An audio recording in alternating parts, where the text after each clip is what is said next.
Хайырлы кишләр, кадерле дуслар. Добрый вечер, дорогие друзья. Сегодня мы находимся в штабе «Татар». Наша сегодняшняя тематика — это закон о принятии наставничества, а также, конечно, всеми излюбленная тема любви.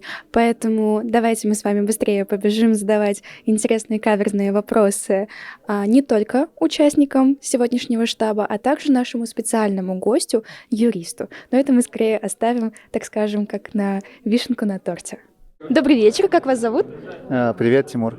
Чем вы занимаетесь? Работаю. В какой сфере?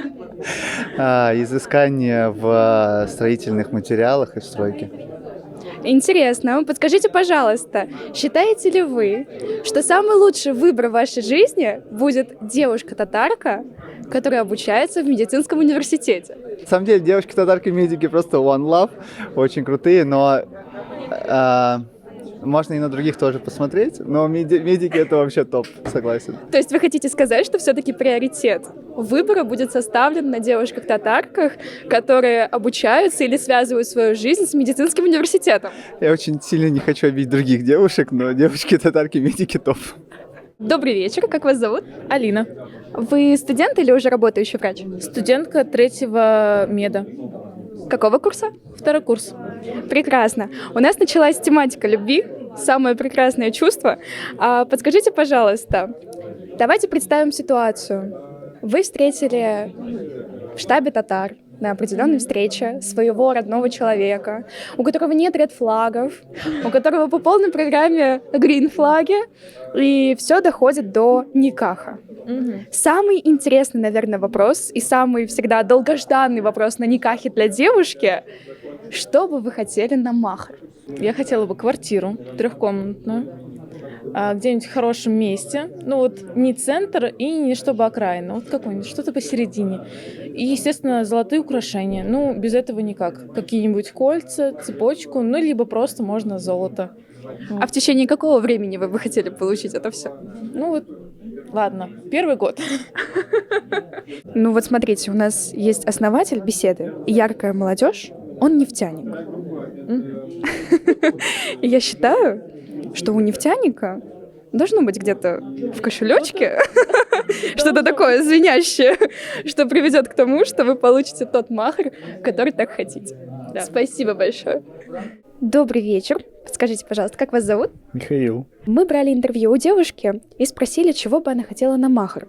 В ответ на что мы получили, значит, ее варианты. 3-комнатная квартира в хорошем районе Москвы, а также много украшений из золота.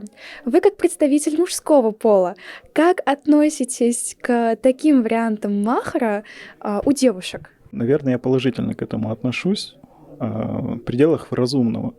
Тут надо все равно отталкиваться от того, какой у меня достаток. Если я это могу себе позволить, да, я могу это подарить. Там же все равно какой-то временной промежуток есть. В течение года. В течение года. Если я это смогу сделать, почему бы и нет? Девушек надо радовать, их надо баловать иногда, каждую пятницу. То есть вы не считаете данные моменты какими-то меркантильными или же какими-то отрицательными, и вы считаете, что все-таки девушка имеет право на махр попросить что-то большее, чем коробочка малины в шоколаде? Да нет, если девушка достойна, если это все-таки моя избранница, допустим, она уже достойна, раз я ее выбрал, то она весь мир может получить. Важно ли вам, чтобы ваша избранница в будущем была татаркой? Или же все-таки вы можете найти себе, вы хотели бы увидеть рядом с собой девушку другой национальности? Мне без разницы, главное, чтобы у нас взгляды по религии совпадали, ислам, естественно. А если бы девушка вам сказала, что она готова принять ислам, стали бы вы с ней строить будущее? Ну почему нет, если она уже согласна, конечно. Здравствуйте, меня зовут Тимур. Подскажите, пожалуйста, какое время вы уже посещаете штаб «Татар»? Ну, примерно на протяжении 2 лет. У нас возникла такая тематика любви сегодня. И очень интересный вопрос. На протяжении 2 лет смогли ли вы здесь встретить ту девушку, которая зацепила бы ваше внимание и смогла, так скажем, подходить по вашему, как мы уже говорим, молодежным сленгам, внутреннему миру, принципам, чтобы в ней не было определенного количества red флагов, чтобы было преимущество green флагов? Я вам скажу так, то что штаб татар мне не подарил такую возможность, но открыл глаза на многое. Я познакомился с своей девушкой, собственно, не в штабе татар, а непосредственно уже в другом месте, у себя на родине. Поэтому можно сказать, что штаб татар надо сказать спасибо. А как штаб татар смог повлиять на то, что вы нашли свою судьбу? Просто приходил, общался с людьми, заявлял о себе. Я же фотограф. То есть как бы она к вам обратилась как к фотографу? Не совсем, но около того, да. Как вас зовут? Меня зовут Диля. Подскажите, пожалуйста, считаете ли вы, что нынешний закон, который хотят принять, повлияет на то, что студенты перестанут подавать документы в медицинские университеты? Думаю, да, что уменьшится конкурс. Возможно, для кого-то это, наоборот, возможность, чтобы обучиться на бюджете и пойти дальше. А считаете ли вы, что дефицит кадров данный закон никак не сможет закрыть? Сможет закрыть, почему не сможет? Учитывая то, что студенты перестанут подавать документы в медицинские вузы, следовательно, то, что закрыли студентами нынешних лет, перейдет к тому, что в будущем снова настанет дефицит кадров? Или вы думаете, что все-таки все останется таким же стабильным, и люди все же, несмотря на новые законы, несмотря на наставничество, поймут, что это их призвание, и пойдут работать в государственные поликлиники? Целевая ординатура и до этого была, то есть сейчас просто увеличится количество мест. И думаю, что люди, которые планировали, для кого-то это, наоборот, возможность получить опыт, потому что нелегко устроиться сразу куда-то, скажем, в приличное место. И я думаю, что не должно это повлиять на то, что будет дефицит именно кадров. Подскажите, пожалуйста, в связи с чем в беседе, к примеру, в телеграм-канале «Яркая молодежь» ведется очень активное обсуждение будущих жен, будущих мужей. И исходя из этого, я очень много видела выводов про, так скажем, мужчин или женщин red флаги. Для тех, кто не понимает, что такое red флаги, это значит определенные отрицательные качества в мужчинах или в женщинах, которые сразу же показывают, что будущее с данным партнером строить не стоит. Тогда у меня вопрос. Вы сказали о том, что женщины-татарки, которые учатся в медицинском, топ, но определенно есть какие-либо red флаги. Подскажите, какие? Red флаги как раз-таки девушек-медиков. Я считаю, что это не зависит от профессии, это зависит от воспитания, от их восприятия мира, не от профессии совершенно.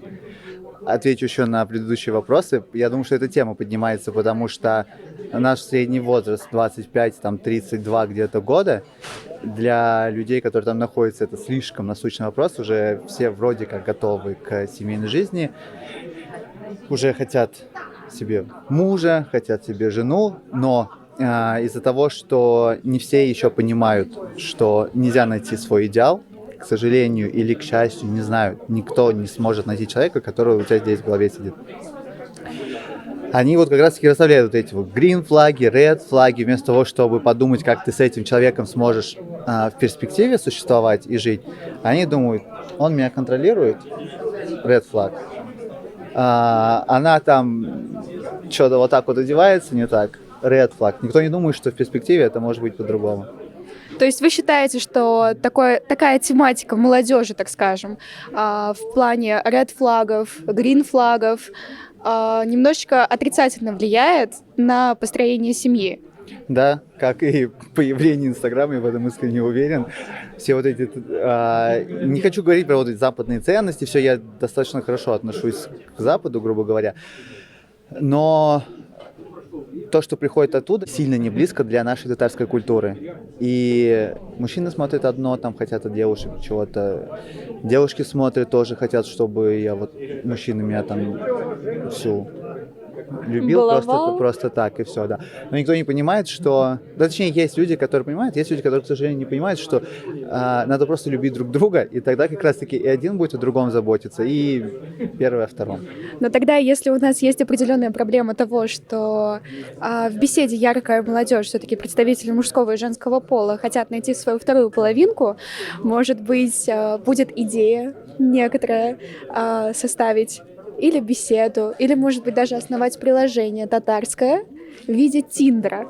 Как вы, как основатель, так скажем, яркой молодежи, считаете, есть ли в будущем или же в перспективе данная идея? Потому что мне кажется, что ее бы поддержали очень многие ребята.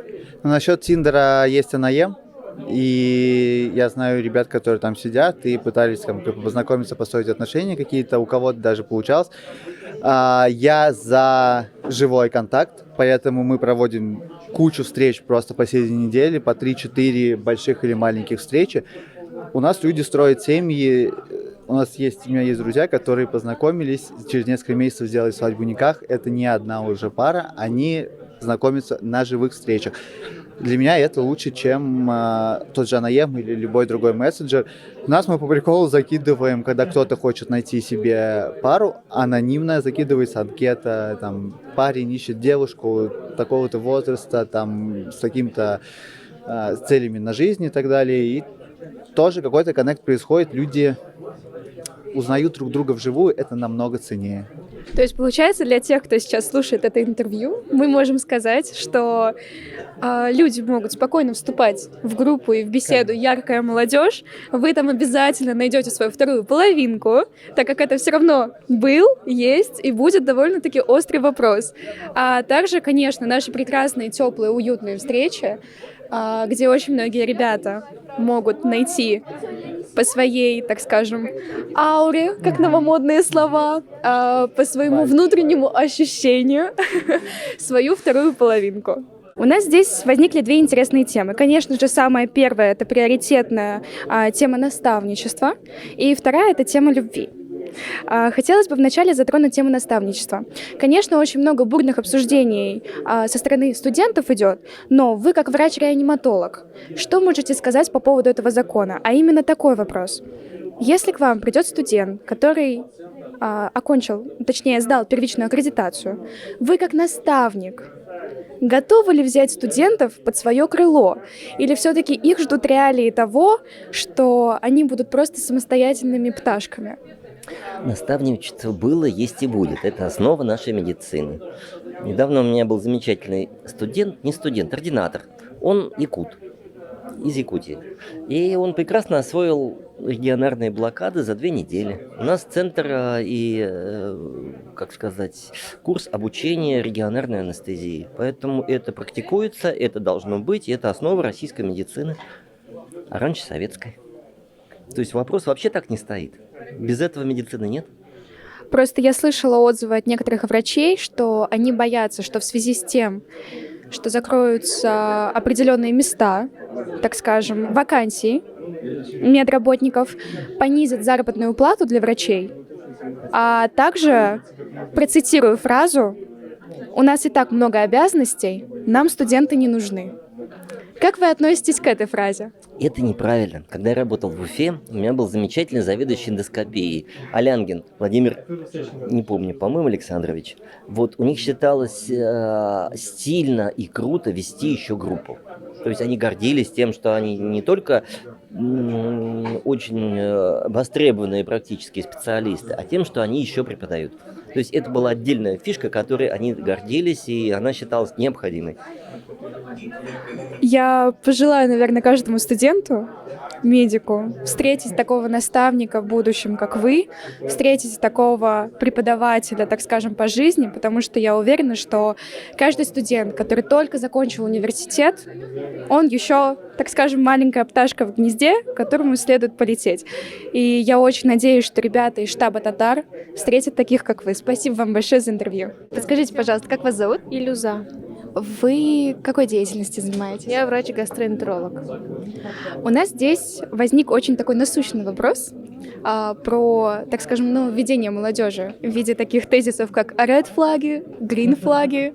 Одно из мнений, которое мы услышали, что не должно быть у мужчин и у женщин такого представления, как red флаг и green флаг. Ну, во-первых, все мы разные, и для кого-то это может быть абсурдным, а для кого-то это норма. Но как бы я думаю, что red флаги и green флаги должны быть какие-то базовые. Поэтому, наверное... А какие базовые представления? Наверное, то, что когда молодой человек не интересуется интересами своей девушки и не поддерживает ее. Запреты, например, не работать. Она хочет развиваться, ну, типа она училась, вот, например, даже медицинский человек учился 6 лет, потом 2 года ординатуры, и он ей говорит: нет, ты, типа, не должна, сиди дома и так далее. А она хочет работать, развиваться и так далее.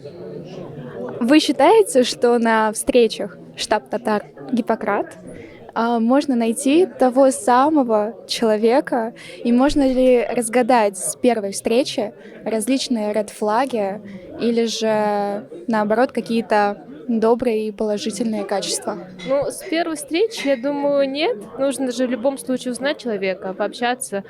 Ну, а где мы встретим свою судьбу, ну, это непонятно. Это же судьба. Поэтому, я думаю, везде можно встретить. Но вот основатель, так скажем, беседы «Яркая молодежь», с которой мы успели пообщаться, сказал, что девушки и мужчины, парни могут найти свою судьбу здесь, собираясь, так скажем, таким квартирником, такой компанией. Очень многие ребята, и моя знакомая тоже, к примеру, нашла здесь свою вторую половинку. Они прочитали «Никах» недавно, живут вместе. Или все же это должно быть какое-то такое спонтанное и внезапное место, а не такое место встречи-тиндер? Ну, я думаю, когда общие интересы, и они сближаются, это самое главное. Вот. И то, что они нашли друг друга, это же здорово, это же самое главное, в принципе. Добрый вечер. Сегодня тематикой нашей встречи был новый законопроект, который уже введут 1 марта 2026 года, который поднял довольно-таки много вопросов, споров студентов, и не только студентов, а также врачей. И сегодня на нашей встрече присутствовал и присутствует юрист Сулейманов Эмиль. И хотелось бы вам задать несколько вопросов.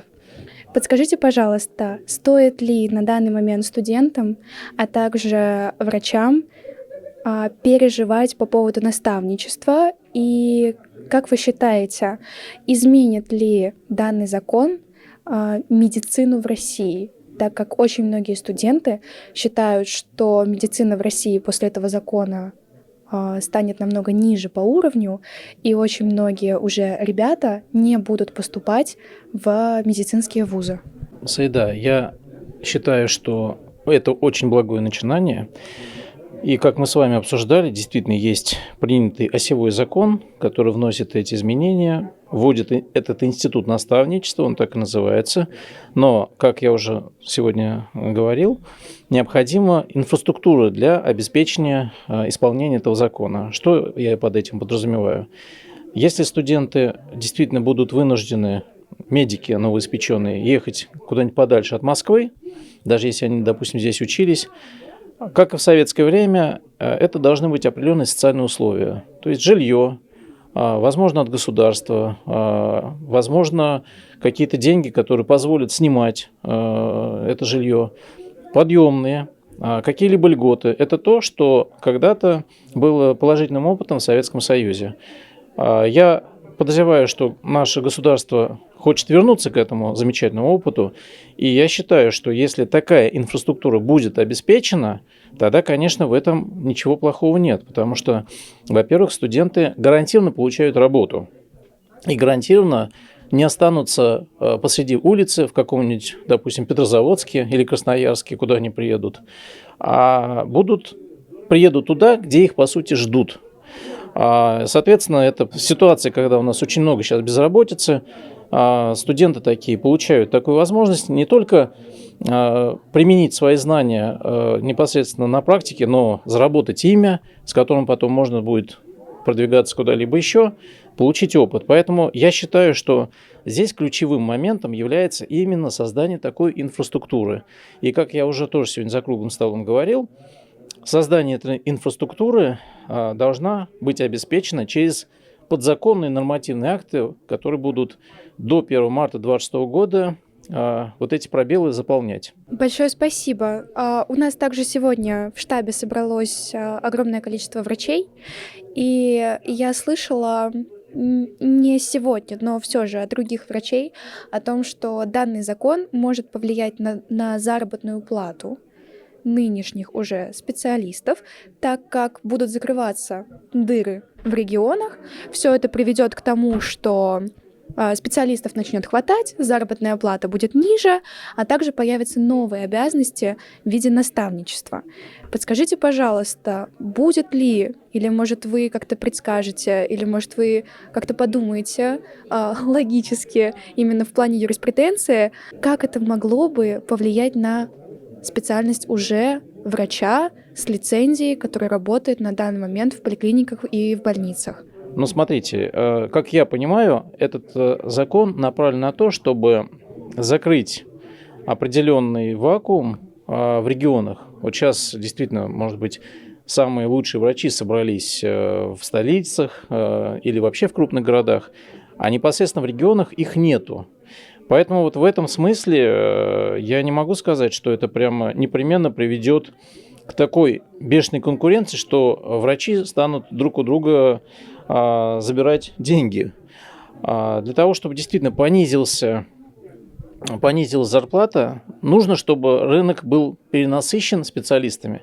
А в данный момент я представляю, и, кстати, закон направлен именно на то, чтобы насытить рынок специалистами. То есть есть определенный дефицит медицинских специалистов, а в условиях дефицита медицинских специалистов я не думаю, что есть возможность говорить о какой-то принципиальной конкуренции, которая будет влиять на зарплаты.